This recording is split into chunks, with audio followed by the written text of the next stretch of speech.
IT Man 2026-28 January Shift 2 Chapter Parabola. Let A be the focus of the parabola y is equal to 8x. Let the line y equal to mx plus c intersect the parabola at two distinct points B and C.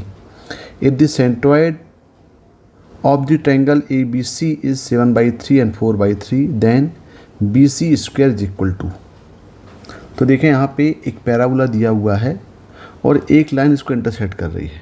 तो देखें equation of parabola दिया है Y square equal to 8x, यानी यहाँ पे 4a equal to 8 है, तो यहाँ पे a की वैल्यू कितनी आ गई, 2 आ गई।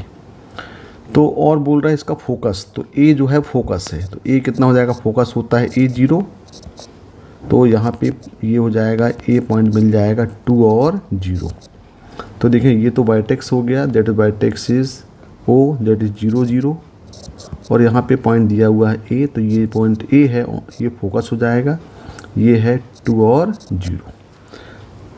अब यहाँ पे एक लाइन दिया हुआ है y equal to mx plus c intersect the parabola in two distinct points. मान लो एक लाइन यहाँ पे हम ले लेते हैं, ये लाइन हो गई y equal to mx plus C, और ये इंटरसेक्ट कर रही है पैराबोला को 2 पॉइंट्स A, कहाँ पे कर रही है, पॉइंट B और पॉइंट C में।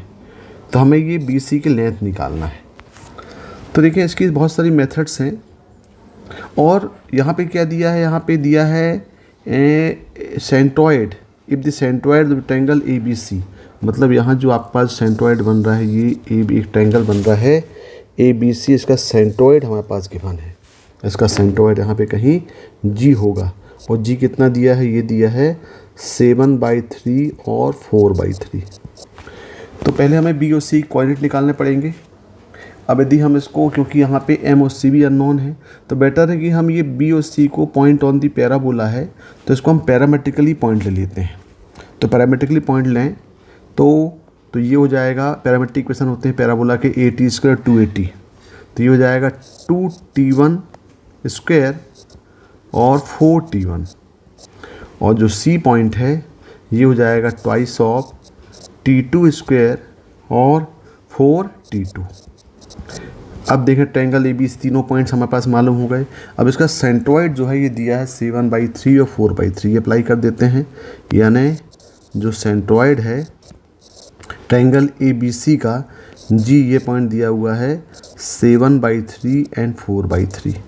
तो लगा दें, यहाँ पे हमें मालूम है सेंट्रॉइड के कोऑर्डिनेट्स दिए x1 y1 x2 y2 x3 y3 हैं, तो सेंट्रॉइड होता है x1 plus x2 plus x3 y3 और y1 plus y2 plus y3 y3। तो यहाँ पे हो जाएगा ये 7 by 3 equal to x1 plus x2 plus x3, मतलब 2T1 square plus 2T2 square plus 2 upon 3। इसको सॉल्व करेंगे, 3 और 3 यहाँ से कैंसिल हो जाएगा, और ये 7 माइनस 2 करेंगे 5, यानी 5 by 2, तो यहाँ से मिल जाएगा हमारे पास T1 square plus T2 square equal to 5 by 2। एक इक्वेशन यहाँ से मिल गया।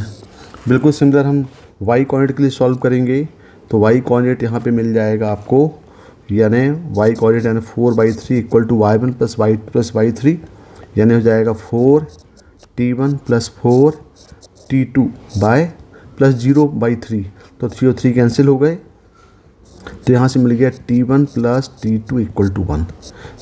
अब ये दो हमारे पास रिलेशन मिल गया, T1 square plus T2 square equal 5 by 2 और T1 plus T2 equal to 1। अब हमारे पास जो लेंथ हमको निकालना है, ये निकालना है लेंथ ऑफ BC स्क्वायर। तो लेंथ ऑफ BC स्क्वायर मतलब ये हो जाएगा, डायरेक्ट हम डिस्टेंस हम अप्लाई कर दें, तो यहाँ पे length of BC square equal to हो जाएगा ये 2 स्क्वायर T1 माइनस T2 का होल स्क्वायर प्लस 4 स्क्वायर, और ये हो जाएगा T1 माइनस T2 का होल स्क्वायर। इसको थोड़ा सॉल्व कर लें, तो यदि यहाँ से हम 4T1 माइनस T2 कॉमन ले लें, का स्क्वायर यदि कॉमन ले लें यहाँ पे, तो यहाँ पे क्या हो जाएगा, ये देखें T1 माइनस T2 ने ये होगा T1 square minus T2 square का स्क्वायर होगा भाई, क्योंकि यहाँ पे जो कोऑर्डिनेट्स हैं वो क्या है, 2T1 स्क्वायर 2T2 स्क्वायर है। तो यहाँ से हम 4T1 माइनस T2 का स्क्वायर यदि कॉमन लें, तो यहाँ बच जाएगा T1 प्लस T2 का होल स्क्वायर, और ये हो जाएगा प्लस 4, यानी हमें इनडायरेक्टली T1 माइनस T2 की वैल्यू चाहिए और हमारे पास T1 प्लस T2 की वैल्यू तो है। तो T1 माइनस T2 की वैल्यू निकालने के लिए हम इसी को प्रोसीड करते हैं। हमारे पास गिवन है T1 plus T2 equal to 1, squaring कर दें तो हो जाएगा T1 square plus T2 square plus 2T1 T2 equal to 1। T1 square plus T2 square value यहाँ पे दिया 5/2 plus twice of T1 T2 equal to 1। तो यहाँ से हमारे पास मिल जाएगा T1 T2 twice equal to 1 minus 5/2 मतलब -3/2 और T1 T2 की वैल्यू मिल जाएगी -3/4। देखिए ये आ गया। अब हमें डिफरेंस निकालना T1 और T2 का। तो देखिए यहाँ पे T1 माइनस T2 का जो होल स्क्वायर है ये फार्मूला अप्लाई कर दें, इसको ले सकते हैं हम T1 प्लस T2 का whole square -4 times of T1 और T2। तो देखिए यहाँ पे ये तो 1 है, -4 ये आ गया -3/4, यानी यहाँ से T1 माइनस T2 का जो स्क्वायर है ये वैल्यू मिल जाएगी 4 मिल जाएगी। इसको यहाँ पुट कर दें तो यहाँ पे पुट करेंगे, देखें ये 4 इंटू T1 माइनस T2 का स्क्वायर हो गया 4 और ब्रैकेट में T1 प्लस T2 है 1 प्लस ये 4, यानी हो जाएगा 16 इंटू 5, यानी टोटल कितना होगा ये 80 होगा। तो इसका जो आंसर होगा लेंथ ऑफ BC का स्क्वायर ये कितना आएगा, ये आएगा 80/2। Okay, thank you.